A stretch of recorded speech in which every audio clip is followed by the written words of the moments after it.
jardin, que Dieu me bénisse aussi. C'est pas facile quand on commence à même pour Dieu, et souvent c'est comme ça. Je me rappelle dans la Bible, quand on parle de l'église d'Éphèse, la Bible précise qu'il y avait 412 membres. Et j'imagine au début comment les apôtres ont fait, ils ont cru, ils ont marché par la foi. Et aujourd'hui, le Seigneur a permis, nous aussi, sur le même modèle, on croit et on avance. Comme je dis souvent, parfois le nombre n'importe peu, mais il suffit, comme la Bible dit, que là où un ou deux ou trois est assemblés ensemble, il est là. Et je crois qu'il est là. Donc on va commencer notre moment, on va juste chanter quelques chants. Et ensuite, on va commencer le moment, on va prendre un temps de chant. Et après ce temps-là, on va rentrer dans la parole.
On va lire dans deux Écritures, dans Exode 25, le verset 40. Exode chapitre 25, le verset 41. Vous y êtes? Oui. Alors la Bible dit: regarde et fais d'après le modèle qui t'est montré sur la montagne. Est-ce que nous pouvons le lire ensemble encore une fois de plus?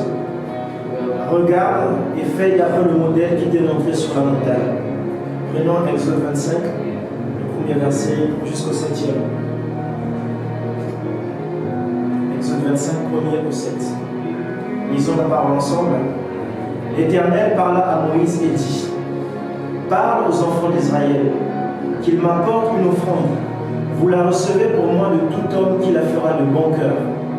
Voici ce que vous recevrez d'eux en offrande: de l'or, de l'argent et de l'airain, des étoffes teintes en bleu, en pourpre, en cramoisi, du fin lin et du poil de chèvre, des peaux de bélier teintes en rouge et des peaux de dauphin, du bois d'acacia, de l'huile pour le chandelier, des aromates pour l'huile d'onction et pour le parfum odorifiant, des pierres d'onyx et d'autres pierres pour la garniture de l'éphod et du pectoral. Que Dieu ajoute des bénédictions à sa parole. Que Dieu vous bénisse, vous pouvez vous asseoir. Nous sommes ici pour écouter la parole de Dieu. Et Dieu m'a mis à cœur pour commencer pour ce premier culte un thème. Et un thème, je pense, qui va vous faire du bien, qui va me faire du bien. C'est sur bâtir selon le modèle de Dieu. C'est un thème que j'ai tiré dans Exode 25, 40, on vient de lire, où la parole dit: regarde et fais d'après le modèle qui t'est montré. Et l'être humain a souvent un modèle dans sa conception, dans sa pensée. On a tout un chacun un modèle ou une perception ou une idée de quelque chose. Et ici, l'Éternel parle à Moïse et dit: Moïse, je sais que tu peux avoir ta pensée, je sais que tu peux avoir ta perception, je sais que tu peux avoir tes capacités, ta connaissance, mais je ne veux pas cela. Moi, ce que je veux, c'est que Moïse regarde. Pourquoi regarder? C'est pour que tu puisses voir le modèle que je vais te montrer et faire exactement selon le modèle que moi je veux que tu puisses faire. Donc ne rajoute rien, ne retranche rien, mais fais exactement d'après le modèle qui t'est montré sur la montagne. Et lorsque j'étudiais cette écriture, la première chose qui m'est venue, donc on va parler aujourd'hui, c'est un passage qu'on connaît où la Bible dit: venez à moi, vous qui êtes chargés et fatigués, je vous donnerai le repos. C'est un modèle que Dieu nous donne en disant que vous qui êtes chargés et fatigués, vous avez vos conceptions, vous pouvez aller faire du yoga, vous pouvez faire toutes sortes de choses, peut-être pour détendre votre corps. Mais ici, Dieu nous donne un modèle en disant, vous qui êtes chargés et fatigués, la seule condition pour vous d'avoir le repos, venez à moi et moi je vous donnerai le repos. Et je me suis dit, Seigneur, de venir. Et nous sommes venus, aujourd'hui, ce matin, nous sommes venus dans la présence de Dieu. Nous sommes venus parce que nous sommes chargés. La première question que je me suis posée, Seigneur, nous sommes chargés en quoi? Nous sommes fatigués en quoi? Et quel est le repos que tu veux nous donner? C'est à ce moment-là qu'on a vu dans Exode 25, verset 1 à 7, où l'Éternel parla à Moïse et dit, parle aux enfants d'Israël qu'ils m'apportent une offrande.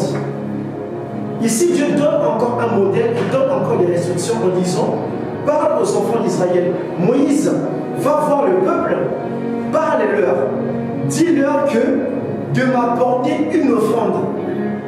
Et ça, c'était ce que le Seigneur voulait. Et ici, Dieu nous dit, venez à moi, vous qui êtes chargés et fatigués, afin que je vous donne du repos.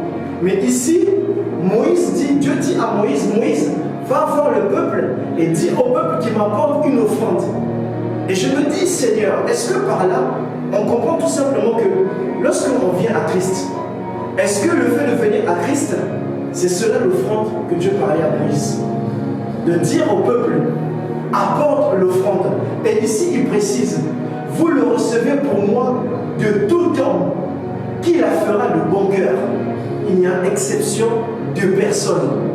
Et c'est ça que la parole de Dieu nous dit dans Jean 3,16. Car Dieu a tant aimé le monde qu'il a donné son Fils, premièrement en offrande. Parce que lui-même s'est d'abord donné en offrande. Et c'est ce que Moïse, ici Dieu dit à Moïse, comme moi-même je me suis donné en offrande, vous aussi, vous devez vous donner en offrande.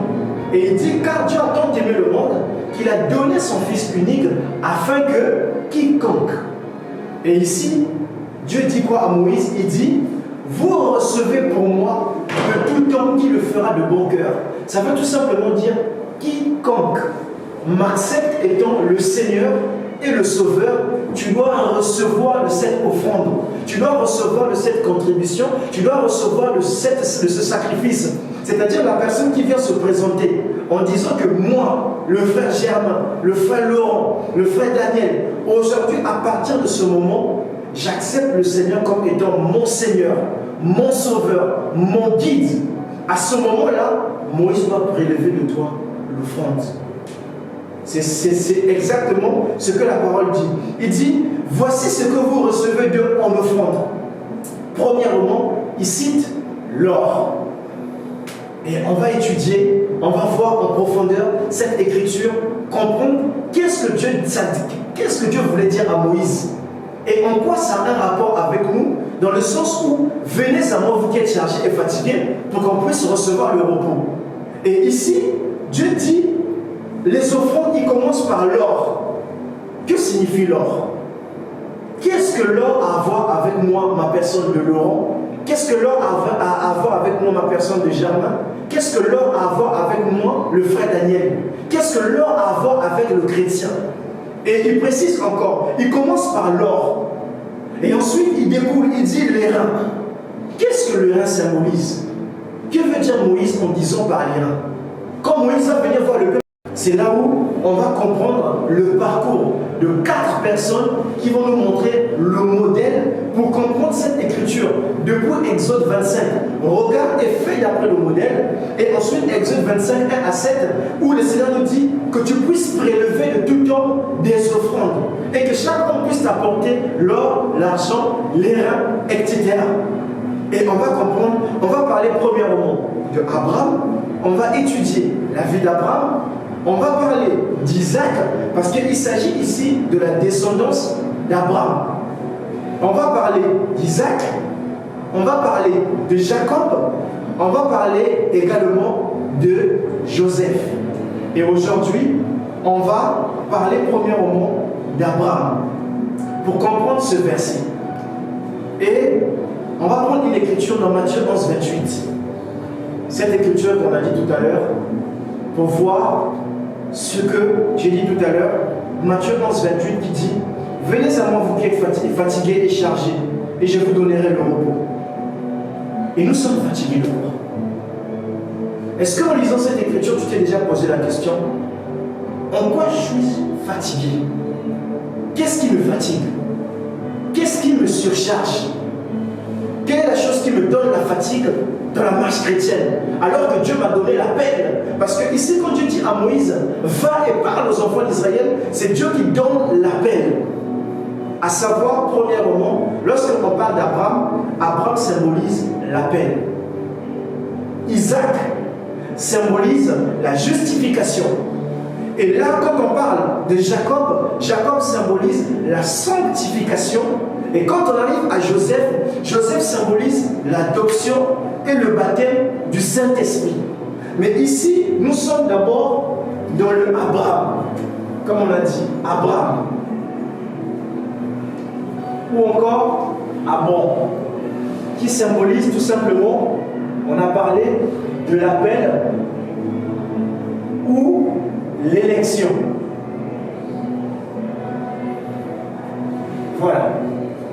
Donc quand on parle Abraham, c'est Dieu qui va appeler un peuple à sortir d'un milieu afin que ce peuple-là soit une offrande agréable, une offrande de bonne odeur. Mais avant de comprendre, on a commencé par Abraham, de comprendre qu'est-ce que c'est cet appel à venir à Dieu.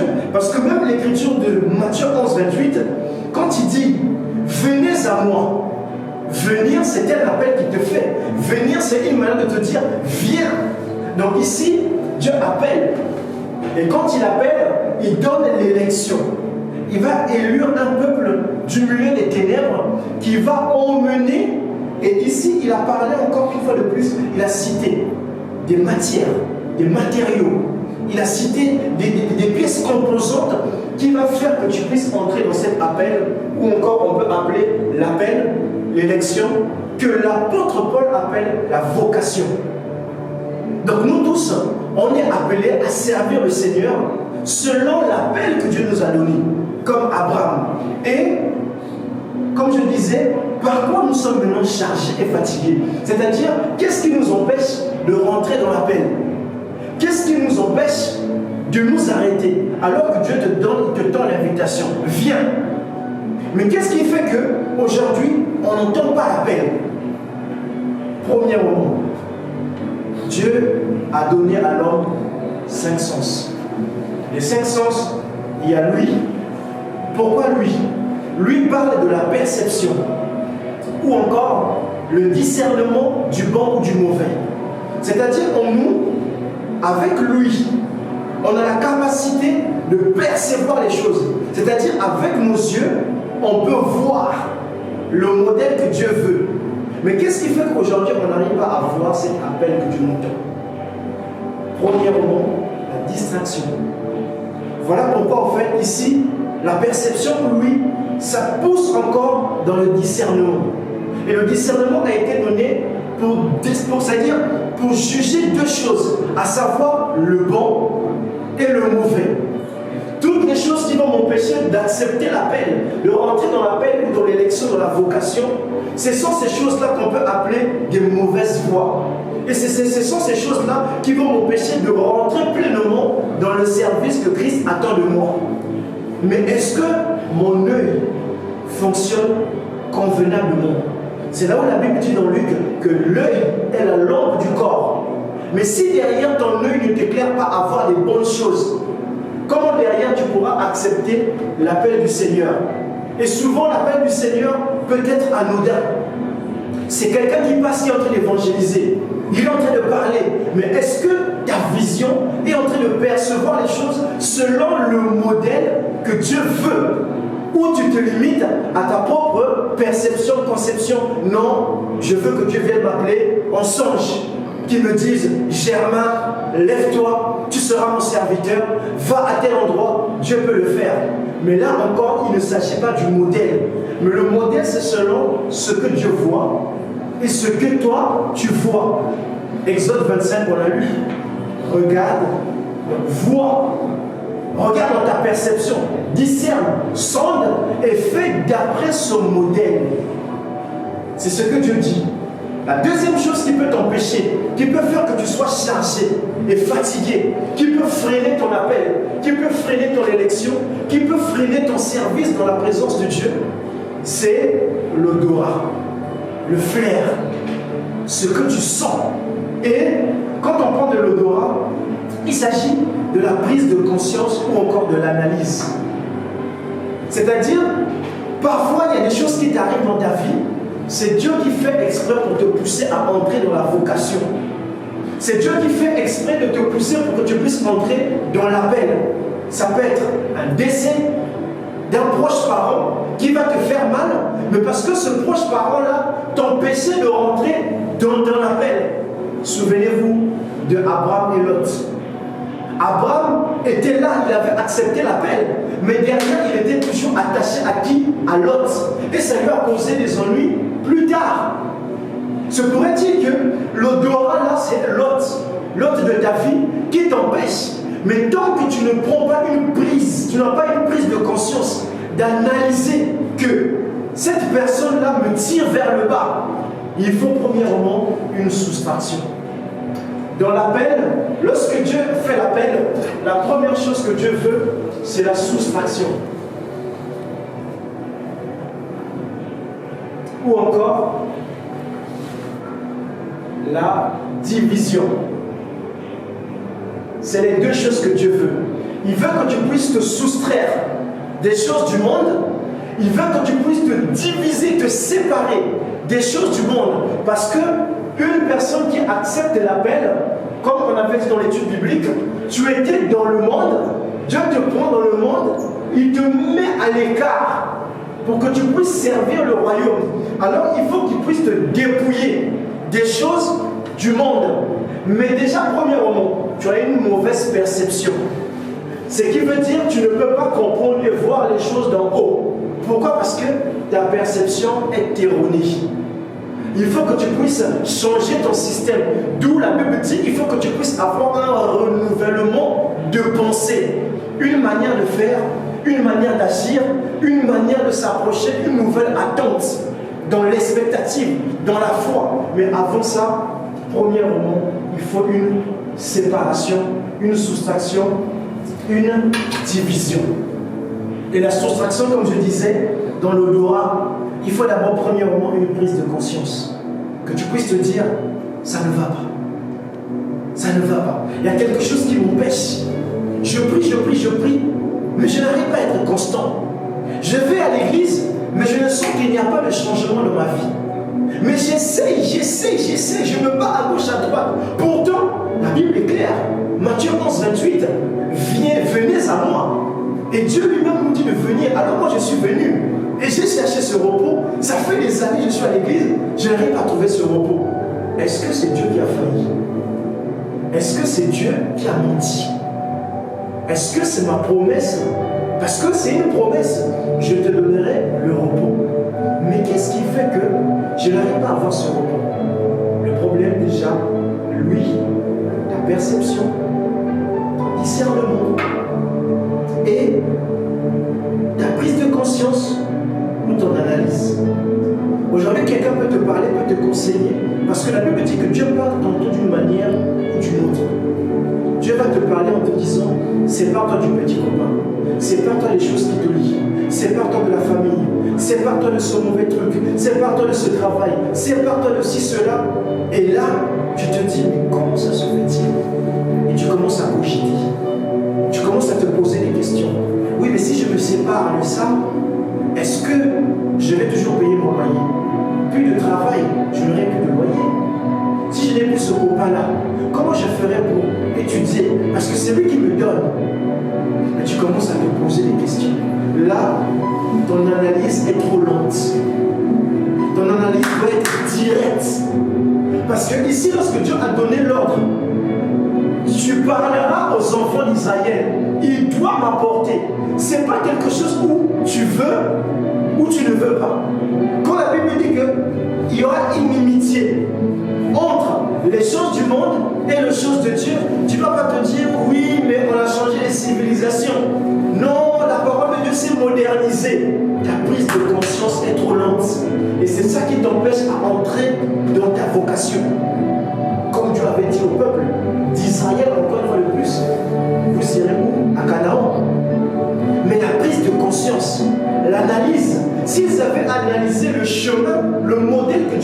passer entre là où ils étaient et la destination finale, ils n'allaient pas contrôler le désert. Ils n'allaient pas avoir des problèmes. Mais derrière, qu'est-ce qui fait qu'aujourd'hui, beaucoup de personnes n'arrivent pas à entrer dans leur appel? Premièrement, c'est parce qu'ils ne bâtissent pas selon le modèle. Et le modèle exige quoi? C'est-à-dire, quand tu dis que oui, j'accepte Seigneur comme Seigneur et Sauveur, là, que ton oui soit oui, que ton non soit non, il n'y a plus de marche arrière. Tu vas automatiquement entrer dans cette vocation. Sans freiner, sans se dire est-ce que tu dois entrer, sans arrière-pensée, sans hésitation. Pourquoi? Parce que tu as une prise de conscience. Ça, c'est l'odorat. Le troisième, c'est le goût. Le sens, le goût, au niveau de la bouche, de la langue, le goût. Et le goût parle de l'identification ou la nature des aliments. C'est-à-dire quand tu manges, pour sentir que ça, le jus que je bois est trop sucré, la soupe que j'ai fait est trop salée. C'est parce que derrière, Dieu t'a donné les trucs du palais au niveau du goût. C'est au niveau du goûter que tu peux dire ah c'est trop sucré, ah c'est trop salé, ah ça pique. Ça, c'est l'identification des aliments. C'est-à-dire, un chrétien, la Bible dit qu'il doit manger les aliments saints. Mais nous, chrétiens, qu'est-ce que nous mangeons? Samedi dans les boîtes de nuit, dimanche, je vais venir à l'église me présenter en voulant manger quelque chose d'agréable. Non, ça ne marche pas. Parce que dans ma nature, vous remarquerez deux choses entre le corbeau et la colombe. La colombe est un animal que Dieu a beaucoup utilisé. Même lorsque le Seigneur était sur le point, où Jean le Baptiste était sur le point de baptiser Jésus-Christ, la Bible dit que comme une colombe qui est descendue, dans l'arche de Noé, on parle que Noé avait envoyé qui? La colombe. Et aujourd'hui, quand on représente le Saint-Esprit, on représente sous forme de colombe. Pourquoi? Parce que la nature est même l'identification à proprement dit de la personne. Amen. Et on ne peut pas changer ta nature. Si tu es un cochon, tu resteras un cochon. Si tu es un corbeau, tu resteras un corbeau. Si tu es un pigeon, tu resteras un pigeon. On ne peut pas changer. C'est comme ça que Dieu a défini selon l'élection. Il a défini que voilà le corbeau. Et le corbeau est un animal qui mange des carcasses, des choses que d'autres animaux ont mangées et derrière ils ont laissé. Si vous regardez les documentaires parfois des animaux, vous allez voir que le corbeau il vient à la fin. Lui il ne va pas chasser. Lui il attend que les autres vont chasser pour lui. À la fin, il vient, il se sert à sa table. Les petits mets qui vont rester, lui en fait c'est comme un charognard. C'est ça qu'il va manger. Or, la colombe a une nature en lui qui fait qu'il ne peut pas manger quelque chose de souillé, quelque chose d'avarié.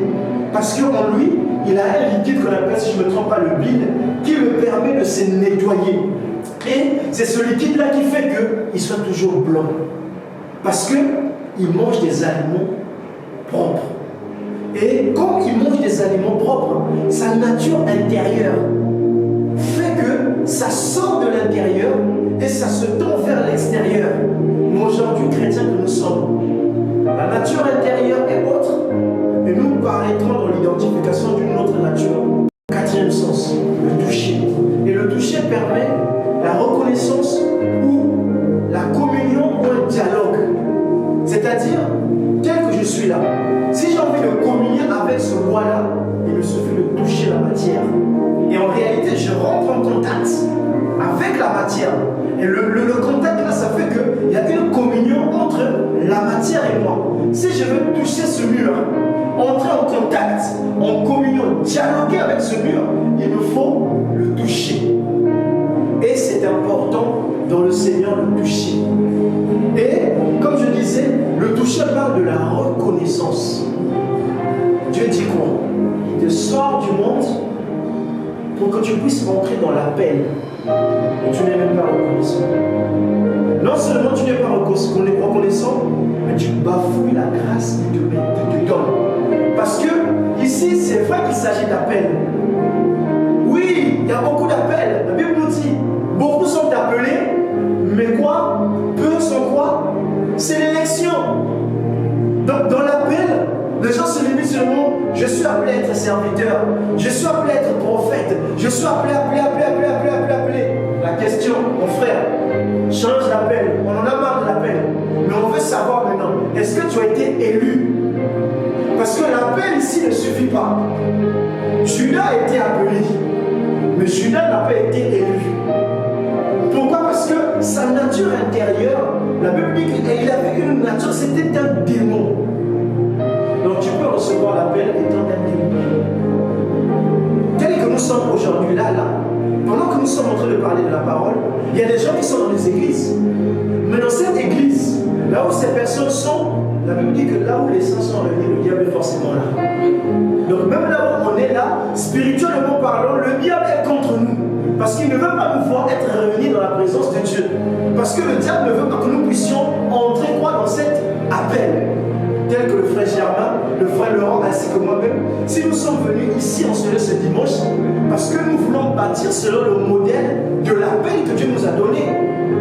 Venez à moi, vous qui êtes chargés et fatigués. Durant la semaine, on était chargés. On était fatigués. Et là maintenant, on vient parce qu'on a accepté le modèle que Dieu nous donne. Ça, c'est le toucher. On reconnaît. Seigneur, je reconnais que tu m'as fait la grâce. Dans ma famille, nous étions nombreux. Et beaucoup même ont commencé avant moi. Je n'étais même pas chrétien. Je ne connaissais même pas encore la parole de Dieu. Mais tu es venu te révéler à moi, dans ma chambre, en secret. Et il y a d'autres personnes, tu m'as chuchoté à l'oreille. Il y a d'autres personnes, tu m'as promis des choses comme à Abraham. Je ferai de toi une grande nation. C'est beau. Mais est-ce qu'on est reconnaissant? Parce que le front qu'on va donner, c'est le front de reconnaissance. Mais est-ce qu'on est premièrement dans le toucher? Est-ce qu'on est reconnaissant? Parce que dans le toucher, ça nous permet de reconnaître que cet homme de Galilée était un homme spécial, particulier. Et que si on rentre en contact avec lui, en communion avec lui, ma destinée peut changer. C'est-à-dire là où je n'arrivais pas à me soustraire des choses du monde, mais il me suffit de rentrer en contact avec cet homme de Galilée, entrer en contact avec la croix, parce que la croix est pour moi. L'œuvre de la croix a été donnée pour moi, pour mon élection.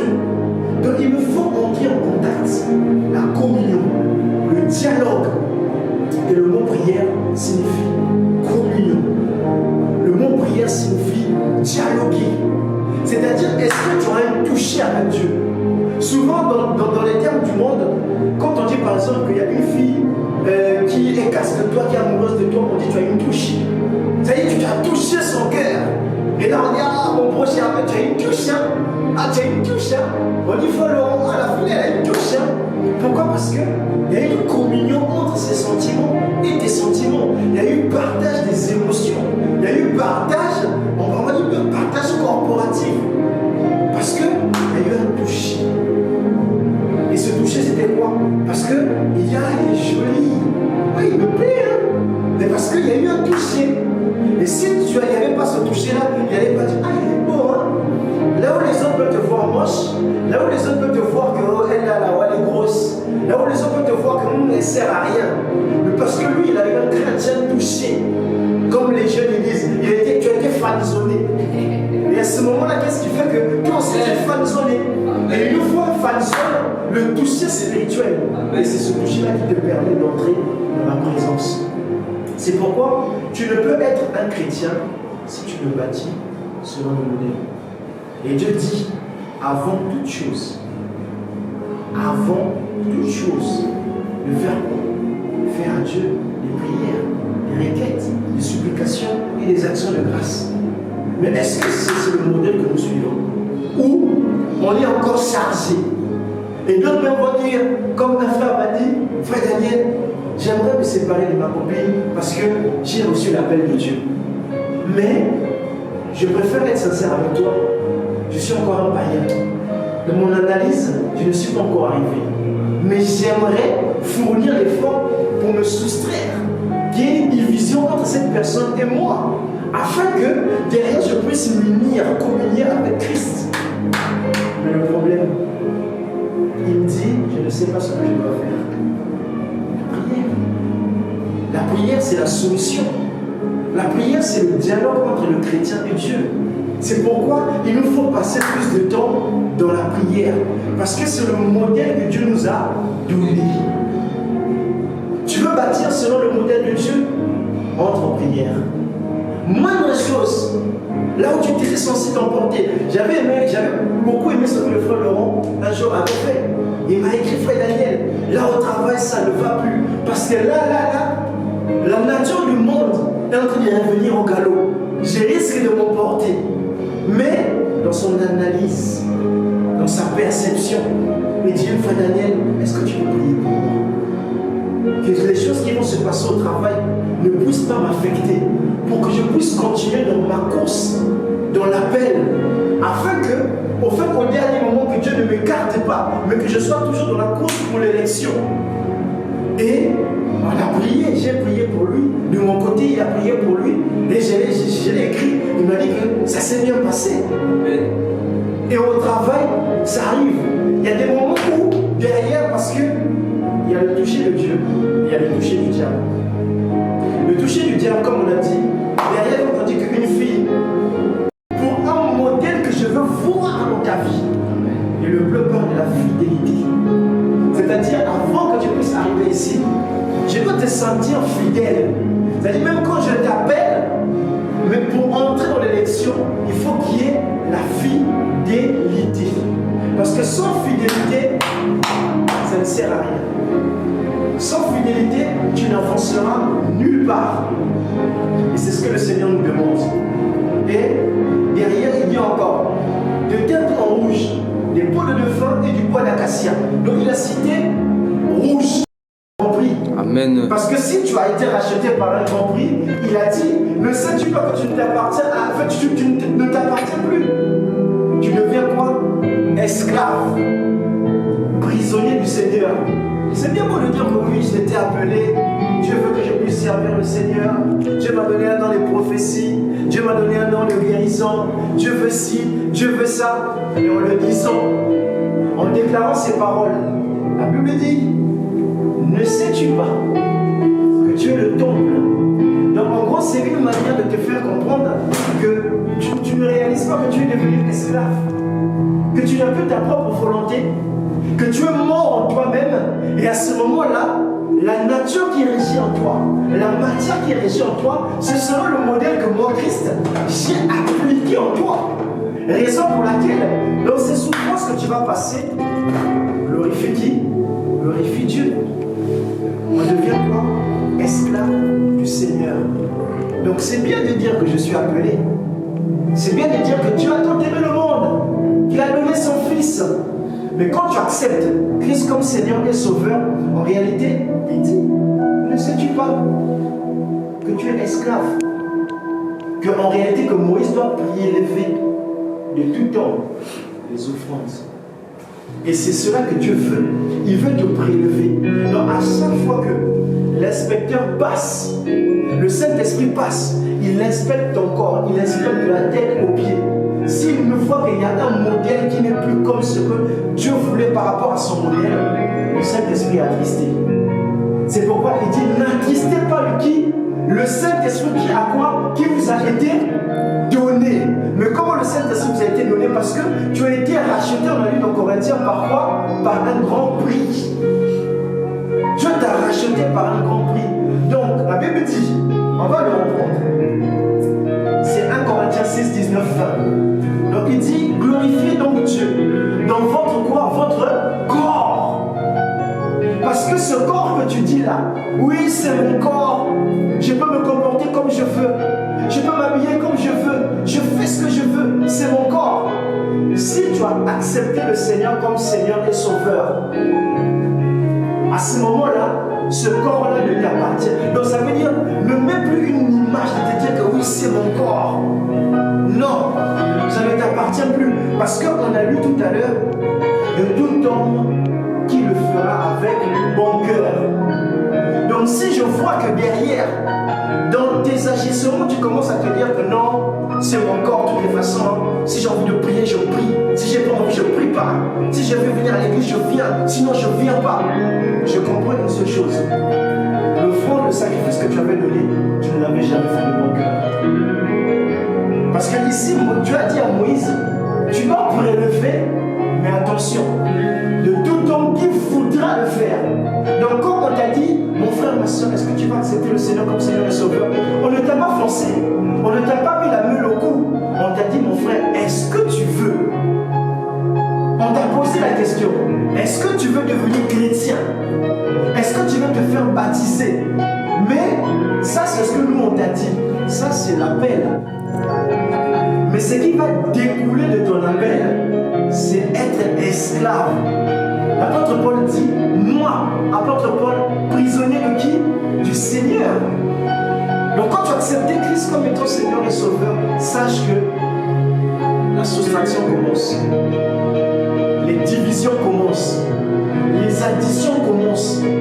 Parce que derrière, souvenez-vous le modèle qui est Abraham. Dieu a dit quand tu seras une paire de quoi? D'une multitude. Donc avant d'arriver à une multiplication, il faut d'abord passer par la soustraction.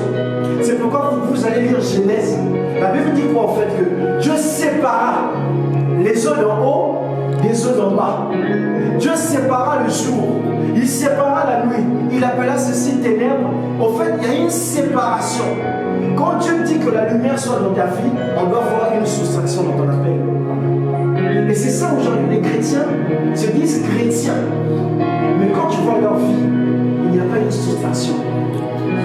Si réellement tu savais que ton corps était le temple du Saint-Esprit, pourquoi tu vas aller mettre un piercing? Si tu mets un piercing, ça veut tout simplement dire que tu n'as pas été racheté par un grand prix et que ton corps n'est pas le temple du Saint-Esprit. Parce que le Saint-Esprit ne prend pas plaisir à ces piercings que tu mets. Si tu savais que le Saint-Esprit habitait en toi, les tatouages que tu vas te faire, pourquoi tu vas te le faire? Est-ce que c'est là le modèle de Dieu? Alors que dans la loi, la Bible dit tout simplement, ne taillez pas vos corps. Et souvenez-vous ce qui s'est passé avec les prophètes de Baal. Quand ils ont invoqué le feu, et le feu n'est jamais descendu. La Bible dit quoi? Au fait, au temps du soir, ils ont fait quoi? Ils ont commencé à se tailler les veines. Leur quoi? Leur véritable nature a commencé à sortir. Comment vous marchez? La Bible dit qu'il y aurait une différence entre ceux qui me servent et ceux qui quoi? Ceux qui ne me servent pas. Et cette différence se fait comment? Par rapport à quoi? Par rapport à la nature. Ne te dis pas, mon frère, que tu pries beaucoup. Continue à prier. Ne te dis pas que tu gênes beaucoup. Parfois, se moque de toi. Ah, lui, il est trop spirituel. Lui, il va trop à l'église. Lui, il a trop les choses de Dieu en lui. Lui, c'est mon Dieu, c'est mon Dieu. Il va à gauche, c'est mon Dieu. C'est comme si, il se réveille avec Dieu. Il pense qu'il est meilleur que toi. C'est parce qu'en réalité, ce n'est pas de ta faute. En fait, c'est la nature intérieure qui appelle à jaillir de l'extérieur. Et de la même manière, la personne que tu vois, en fait, derrière, parfois, ne jugeons pas trop vite les païens. Parce que c'est leur nature. C'est l'or qui est encore en eux. C'est encore l'argent qui est encore en eux. C'est encore les reins qui est encore en eux. C'est encore le fer. Comme l'argile, ils ont besoin de se faire modeler, façonner à l'image pour être bâtis selon le modèle de Dieu. C'est ça que la parole de Dieu nous demande ici. Je vais encore prendre quelques écritures. Dans Romains 12, le verset 1, il dit: je vous exhorte donc, frères, par les compassions de Dieu, à offrir votre corps comme un quoi? Un sacrifice quoi? Jusqu'à ce que l'orgueil fût trouvé en lui. Et il était quoi? Il était précipité sur la surface de la terre. Et Caïn, qu'est-ce qu'il a fait? Dieu dit que le mal est sur terre, mais domine sur elle. Mais comme c'était plus fort, c'était dans sa nature, c'est plus fort qu'elle. Oh non, Seigneur, je vais à l'église. Pourquoi je n'ai pas encore dans les boîtes de nuit? Pose-toi la question. Est-ce que ta nature a encore changé? Est-ce que ta nature dans l'intérieur est changée? Oh non, j'ai encore des petits copains, je frivole à gauche, à droite. Attention, le diable est comme un lion rugissant, il cherche quelqu'un de dévorer. En réalité, il va le dévorer, comme on a dit, par rapport à Babylone. C'était un règne. C'est-à-dire aujourd'hui, la nature que tu as peut déterminer l'esprit que tu as, l'esprit qui t'habite. Tu vas encore dans les boîtes de nuit, je comprends que tu as encore un mauvais esprit qui t'anime. Tu écoutes encore ces musiques-là, les rap.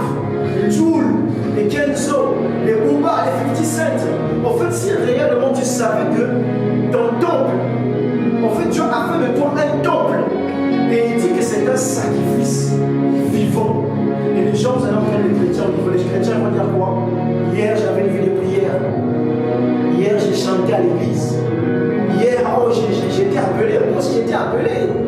Hier, j'ai prophétisé. Qu'en es-tu aujourd'hui? C'est un sacrifice vivant. Tel qu'on est venu ce matin-là, on est vivant. Parce que tout ce qui respire, quoi? Loue l'Éternel. Or, la mort, c'est le silence. Et beaucoup de chrétiens, sans se rendre compte, sont déjà morts spirituellement. Apocalypse. Tu dis que tu t'es enrichi. Ah, je ne lis pas la Bible. Ah, moi, je vais à l'église. Ça veut dire que tu es en boîte de nuit. Tu ne peux pas.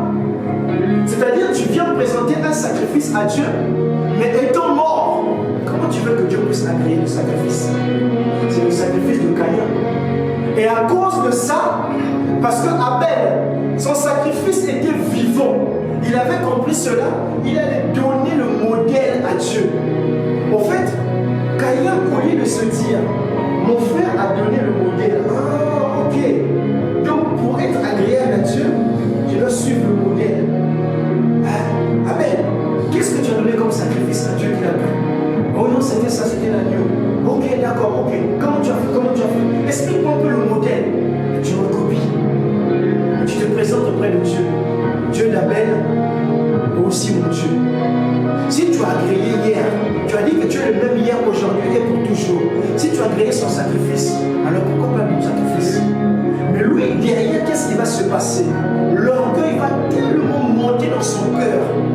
En fait, c'est sa nature intérieure qui va monter tellement et qui va jaillir à l'extérieur. Et ça bouillonnait. Ça bouillonnait en lui. En fait, tue mon frère. Tue-le. Tue-le. Tue-le. Et quand il a tué, on pouvait se dire qu'une fois qu'il a tué, son cœur pouvait se reposer. Mais oui, supposons que... Et c'est ça qui arrive aux chrétiens. Remarquez souvent, quand déjà il y a cette voix qui te parle, la voix de la conscience là, quand elle ne résonne plus, tu es devenu caillou. La différence entre un chrétien et un païen, c'est le raisonnement. C'est-à-dire, nous, quand on commet un péché, il y a la culpabilité. Il y a comme une voix qui te dit, mon frère, non, t'as pas fait ça. Non, t'as pas fait ça. T'as pas fait ça. Demande pas. En fait, tu n'es plus non. Et tu as envie de régler ça. Ah, c'est-à-dire, tu veux vraiment. T'as juste à lui parler, c'était réglé. Mais pourquoi tu as attendu que 6 jours passent? Elle me dit que le 7e jour, Dieu parle à Moïse.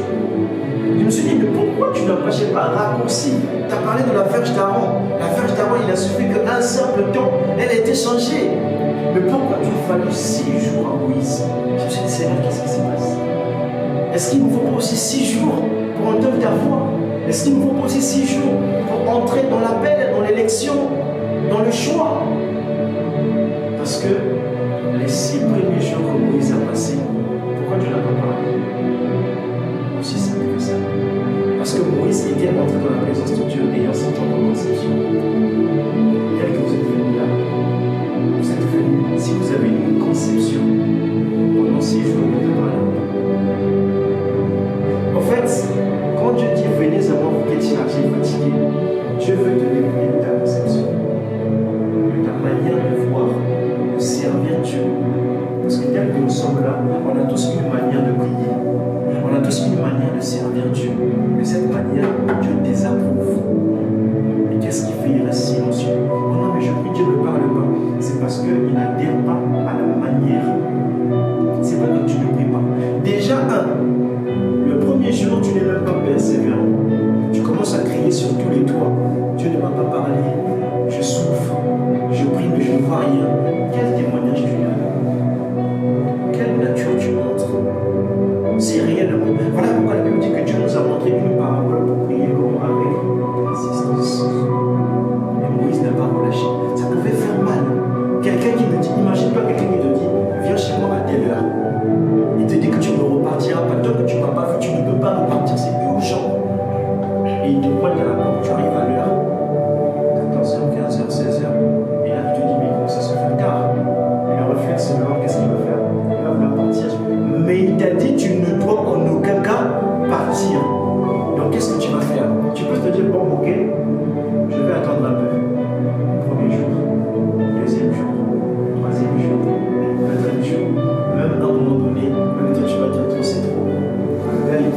ici, au futur, on fait quoi? C'est ça, Moïse l'a fait. Moïse est resté encore là. Plus Dieu devenait muet, plus Moïse intensifiait les prières. Même à un moment donné, Moïse lui-même ne comprenait plus, il est devenu silencieux. Qu'est-ce qui se passe? Est-ce que j'ai mal agi? Est-ce que j'ai péché quelque part? Il commence à cogiter, à se dire, mais est-ce qu'il y en a, ça ne va pas? Parce que se présenter dans la présence de Dieu et que Dieu ne parle pas, c'est parce que tu menais une vie de péché. Il commençait à chercher le mal. Non, ce n'était pas son mal. Il était dans la droiture. Beaucoup de chrétiens disent, je prie. C'est pas parce que tu as mal agi, mais c'est parce que tu te regardes durant les 6 jours de Moïse. C'est ta conception qui te fait défaut. Et il te faut un renouvellement de pensée. C'est la conception. Comment tu conçois la prière? Tel que nous sommes là, on a tout chacun un modèle du christianisme. Et on entre avec ça dans la présence de Dieu. Et Dieu ne veut pas. En aucun cas, il ne veut pas. Quand tu viens à lui, tu vas t'attendre dans l'expectative de dire c'est bien, fais comme tu veux. Mais Moïse se disait peut-être qu'il va me parler du peuple. Donc tu peux déjà contrecarrer les choses.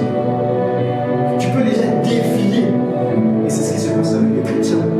Quand tu dis que dit la parole de Dieu à ce sujet-là, oui, mais tu sais que dans le temps, c'était dans le temps. Ça, c'est une pensée. Et cette pensée-là, la Bible ne dira pas qu'as-tu fait de ta pensée, mais qu'as-tu fait de quoi de ma parole que je vous ai donnée comme modèle. Celui qui demeure en moi et qui demeure dans quoi? Dans ma parole. Mais nous, nous demeurons dans nos pensées, dans nos civilisations, dans nos traditions, dans nos coutumes. Et nous devenons même plus qu'intègres que ceux même du pays. Si réellement nous sommes chrétiens, pourquoi nous sommes devenus intègres au péché? Pourquoi le péché, en fait, est devenu comme quelque chose de bonbon, de sucré? Si réellement nous sommes appelés, et que oui, nous avons été appelés, élus, on va lire l'Écriture. Ceux qu'il a appelés, il les a justifiés. Ceux qui les a justifiés, il les a sanctifiés. Ceux qui les a sanctifiés, il les a déjà glorifiés. Ça, c'est dans la prédestination. Mais voilà, la nature. Qu'est-ce qui se passe dans ta nature? Ta conception. Tu vas changer ta conception. Changer le système de ton cœur. Changer la manière de voir les choses. Afin de laisser Dieu travailler dans ta vie. L'appel, on la reçoit. Mais ce qui découle, c'est toi qui dois faire le sacrifice. On doit compléter les Écritures.